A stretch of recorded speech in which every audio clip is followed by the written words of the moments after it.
Alleluia, Alleluia, Alleluia,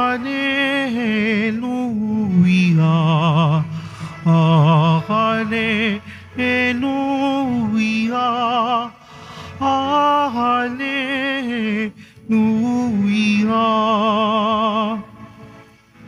Hinirang tayo ni Kristo upang mamungang totoo bilang mabubuting tao. Alleluia, Alleluia, Alleluia,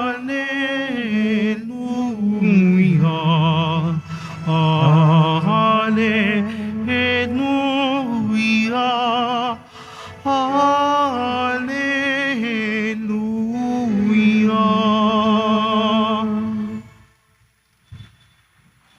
Sumainyo ang Panginoon. At sumaiyo rin. Ang mabuting balita ng Panginoon ayon kay San Lucas. Papuri sa iyo, Panginoon. Noong panahon iyon, ang Panginoon ay humirang ng 72. Pinauna niya sila ng dala-dalawa sa bawat bayan at puok na patutunguhan niya. Sinabi niya sa kanila, sagana ang anihin, ngunit kakaunti ang mga manggagawa. Idalangin ninyo sa may-ari ng magpadala siya ng mga manggagawa sa kanyang bukirin. Humayo kayo. Sinusugo ko kayong parang mga kodero sa gitna ng mga asong gubat. Huwag kayong magdala ng lukbutan, sopot o panyapak. Huwag na kayong titigil sa daan upang makipagbatian kanino man. Pagpasok ninyo sa alinmang bahay, sabihin mo na ninyo, maghari nawa ang kapayapaan sa bahay na ito. Kung maibigin sa kapayapaan ang nakatira roon, sa kanila ang kapayapaan. Ngunit kung hindi sila magkakamit nito. Manatili kayo sa bahay na inyong tinutuluyan. Kanin ninyo at inumin ang anumang idulot sa inyo, sapagkat ang manggagawa ay may karapatang tumanggap ng kanyang upa. Huwag kayong magpapalipat-lipat ng bahay. Kapag tinanggap kayo sa alinmang bayan, kanin ninyo ang anumang ihain sa inyo. Pagalingin niyo ang mga may sakit doon at sabihin sa bayan, nalalapit na ang paghahari ng Diyos sa inyo.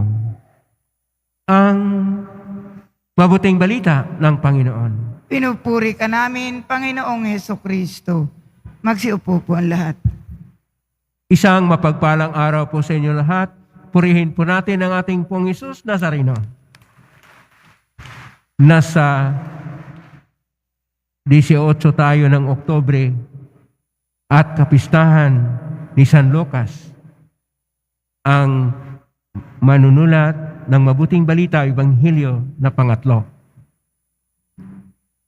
Tatlo po ang mga ebanghelyo na magkapariha na tinatawag na mga ebanghelyong sinoptiko, Ebanghelyo ni San Mateo, Ebanghelyo ni San Marcos at ni San Lucas.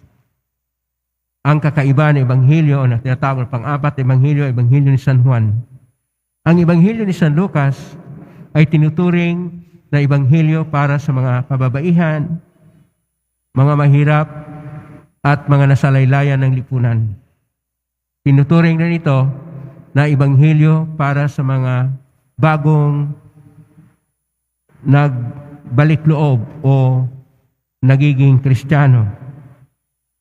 Pero sa totoo, sa Ebanghelyo ni San Lucas, marami pong mga pag-aaral tungkol sa kultura ng mga Hudyo. Na ibig sabihin, malapit ang kanyang mensahe para sa mga Israelita o mga Hudyo. Dito po sa ating mga pagbasa, atin pong makita, una sa lahat, ang pagiging lingkod. Ang tawag dito, pagiging disipulo. Sa ating unang pagbasa sa pulang sulat ni San Pablo kay Timoteo, Kapitulo 4, verso 10 hanggang 17, ay kanya pong inuulat ang tungkol sa kanyang mga paghihirap sa pagpalaganap ng Ebanghelyo ng pagkahari ng Diyos at nangailangan siya na ipadala si Marcos sa kanila sapagkat ang naiwan na lang sa kanya ay si San Lucas. Si San Lucas siya yung tinuturing na nagsusulat ng pangatlo na Ebanghelyo ni ating Panginoong Hesus ayon kay San Lucas. Sa atin pong Ebanghelyo ngayon ni San Lucas, Kapitulo 10, versikulo 1 hanggang 9, ang ating Panginoon ay humirang ng 72 na disipulo. Disipulo, ibig sabihin, mag-aaral. Pero hindi lang po sila mag-aaral. Sila po'y mga lingkod ng Panginoon na pinapadala ng ating Panginoon na dala-dalawa sa iba't ibang pook na kung saan doon siya pupunta upang may paghanda ang mga tao sa pagdating ng Panginoon. Dito po sa Ebanghelyo ni San Lucas, atin pong makita ang 5 na batayan o pangunahing mithiin ng paglilingkod. Ang una, yung tungkol sa corresponsibilidad o co-responsibility. Pangalawa, ang pagtanggap o hospitality. Pangatlo, ang pagbahaginan o sharing. Pang-apat, ang pagkaroon ng pagsalo-salo o communion around the table. At panglima, ang pagtanggap ng mga mahirap, mga maliliit at nasalaylayan ng lipunan o acceptance of the excluded. Ito yung mga tinatawag na core values o mga pangunahing mithiin na isalang-alang sa paglilingkod. Sa bawat bersikulo po ay napahayag itong una, yung corresponsibilidad. Sa bersikulo 2 at 3 na kung saan, una, kailangan na mamuhay sa panalangin ang lahat ng mga lingkod. Kaya tinatawag natin Panginoon na sagana ang anihin, kaya manalangin sila upang ang may-ari ng anihin ay magpadala ng mga lingkod. Pangalawa, dapat tingnan rin nila ang kanilang kalagayan. Dahil pinadala sila na parang mga tupa sa gitna ng mga asong gubat. Ibig sabihin, tingnan nila ang kanilang kalagayan, ang kanilang kaligtasan, at ang kanilang kaayusan. Yun ang una na tinatawag na corresponsibilidad. Ang pangalawa, ang pagtanggap. Bahagi ng misyon ang hospitality o pagtanggap. Kaya hindi na sila magdala ng maraming mga bagay, bagkus dapat simple ang kanilang pamumuhay. At hindi sila magdala ng silang pagkain upang kanilang tanggapin anuman ang idulot sa kanila. Hindi sila kagaya ng mga Parisiyo at mga iskriba na kung saan ang ibang mga pagkain ng mga hintel ay hindi katanggap-tanggap dahil tinuturing na marumi. Pero sila ay tinuturuan ng Panginoon na kung ano ang idulot sa kanila, yun ang kanilang kanin, at kung anong inumin, yun ang kanilang inumin. Pangatlo, ang pagbabahaginan. Hindi sila palipat-lipat ng bahay. Manatili sila sa bahay kung saan man sila tinanggap. Una, na magbahagi sila ng kapayapaan. Kaya sinasabi na kung ang tao na nakatira doon sa bahay ay karapat-dapat ng kapayapaan o shalom, manatili at maghari sa kanyang kapayapaan. At ang iba pang sharing o pagbabaginan na ginagawa nila, hindi lang kapayapaan, tutulong sila sa kung anumang mga gawain sa bahay. At pang-apat, tungkol sa tinatawag na communion around the table.